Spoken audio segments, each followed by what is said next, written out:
Sorry, legends, I forgot to go through Supercoach this week with the short week, but we're here now, and that's all that matters. Now, for the people that have been following along every week, this is for you guys, so thanks for tuning in. We've got some work to do in my side, and basically we're going to go through the buy, hold, sell, just with looking through the options for my team. Now, up top in hooker, I think I'm just going to leave it as is. Like Zach Clay, not going to score well for me. I've actually got a few guys that are going to be on the bench or potentially don't score great in this side, so looking to get somewhere near the 15 mark, I think is ideal, especially if you're sitting there with, Docker Clay. What about Tui Simpkins? Getting a run. Didn't realize that until yesterday that he's sitting on the bench there in 17 for the Titans. So, yeah, again, we're not expecting a great score, but look, if one of these guys gets an assist or scores a try, they could be a player scoring in my team.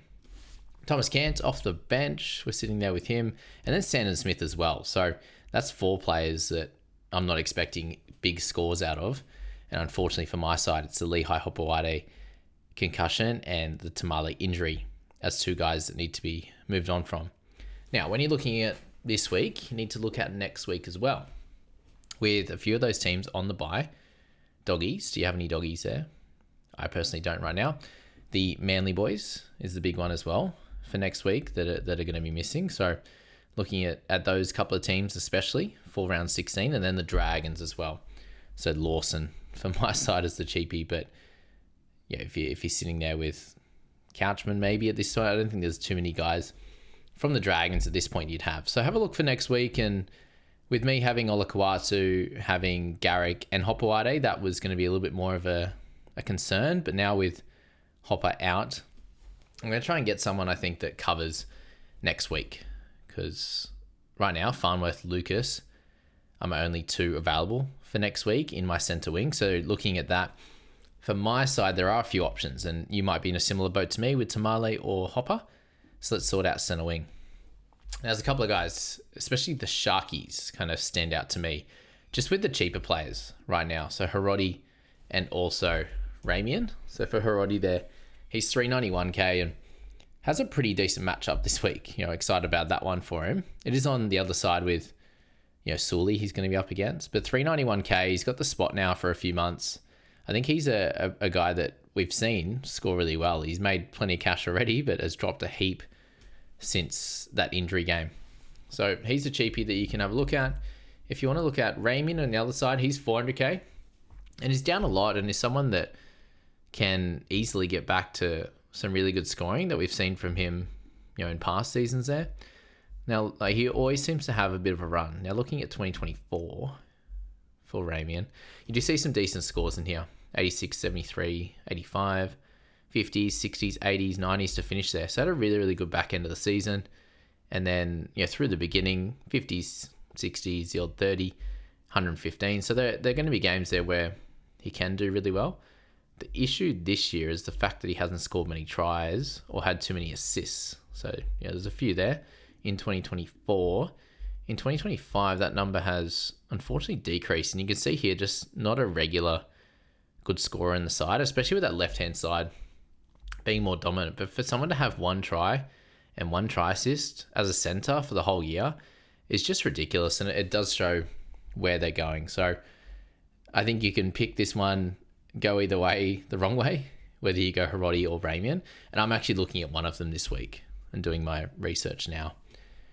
The secondary pick this week is, if someone for me, I don't have Fletcher Sharp.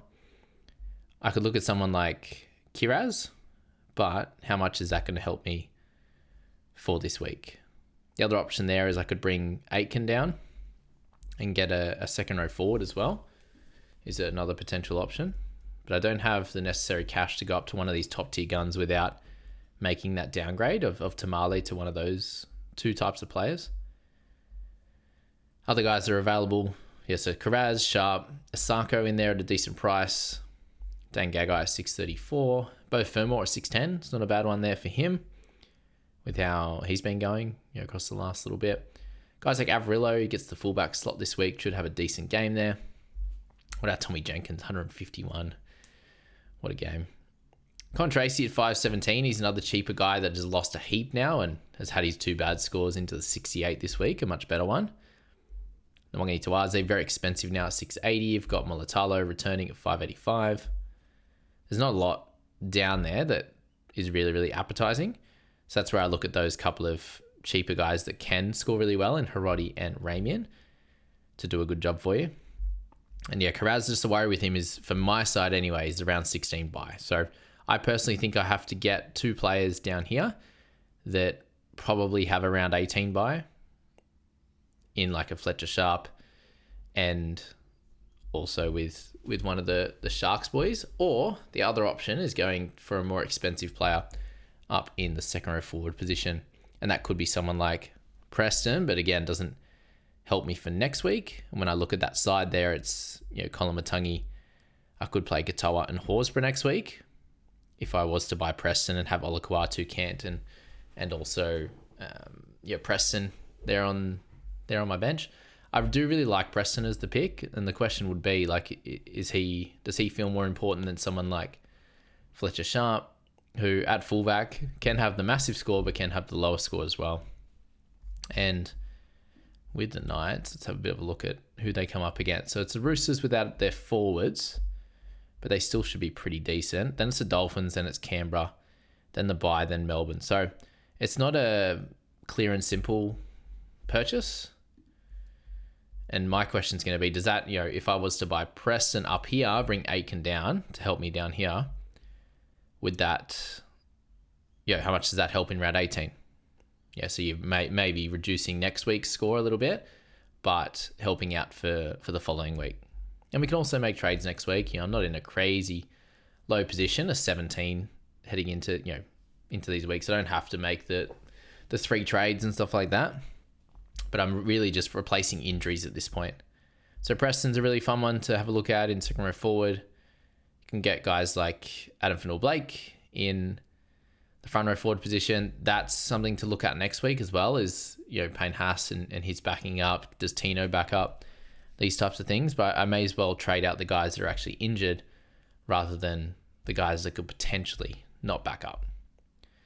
In second row forward, we can look at Kai Paul for next week. As I said, with Beau Fermor.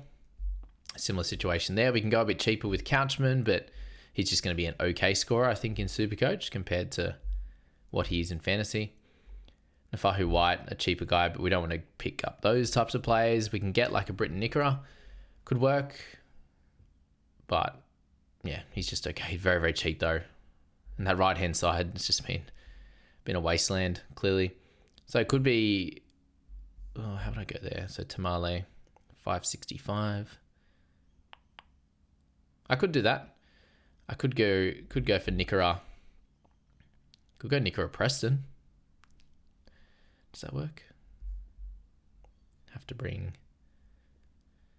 Lucas and Aiken down. No, I couldn't do both. I couldn't do 2 second row forwards. So I have to be 1 centre wing, 1 second row forward if I play that. So yeah, just a couple of things to look at there. So that's the 2 positions in that one. Halfback position, reset that one. Nico Hines, if you're looking at halves, probably need to look more into the next couple of weeks. So DCE is a good price at 461, but misses next week. So if that doesn't bother you, then happy days. If you've got Metcalf, you hold on strong. Jerome Hughes, a good buy next week. I'll potentially look at Sandon Smith as an option to sell next week at an okay price. Break even wise, he's at 39, so he'll go somewhere near that, hopefully. Cleary, you can definitely sell. Isaiah Katoa is a fine buy. Looks like he's just getting better and better. So with their team looking pretty good, he's someone that you can definitely look at. But the position generally is pretty awful. So Hughes, Hines, if you want to buy this week, I think Katoa is solid as well. But with Hines being 661, it's a very, very good price. And if you aren't worried about next week, DCE would be the play in that section. Campbell, I bought him last week. That didn't work out too well, but in the 5'8" slot, he's the clear option, with especially Burton being out. You can see here down the line in the averages, it's not very nice. So Campbell, definitely the guy to look at there. Fullbacks, make sure you get Teddy or Drinkwater is the clear play this week, and they'll be 2 of the best fullbacks across the season. You can see here down the line in averages, it's nothing special. Turbo is back, so if you want the cheaper fullback, then then he works there and at a really nice price of 5.16. You can take that punt on him. And then front row forward, it's a little bit gross. If you are selling someone like Payne Haas, then let's remove that. You can get Adam Finnell-Blake really is the big kind of option this week if you wanted to spend up, but him at 680, do you go for potentially a guy, like a Preston or guys like Kiraz or Sharp or Farnworth? Garrick this week I think has a pretty good week as well. These types of players there, do you get the fullback instead of going and spending a similar price in the 700s to someone like Adden at 680? And then in the hooker slot, it's pretty grim as it has been all year. As we know with that one, you're looking at guys like Kurt Donohue's an interesting one in this position at 404. He's got the lock spot now. Didn't mention him in the best buys for fantasy, but I suppose we're slightly keeping under wraps apparently. But they do have a 4 forward bench, which means that he's going to play somewhere near the 50 minutes rather than really big minutes. So he's a solid pick at 404 for that hooking slot if you would like to improve that. He's going to be there all year now with all the injuries, and you can probably expect a 45 to 55 regularly from him. So that's generally where I'm looking at. It's probably going to be a Sharky that comes in with either a Preston, a Fletcher Sharp, or a Jacob Kiraz. So we'll see what works out there. Trying to leave myself some cash for potentially upgrading to Hughes next week from Sandon or something like that could be really cool, especially if he stays on the bench. And yeah, we'll go from there. Hopefully just the one trade next week. We'll see how it plays out.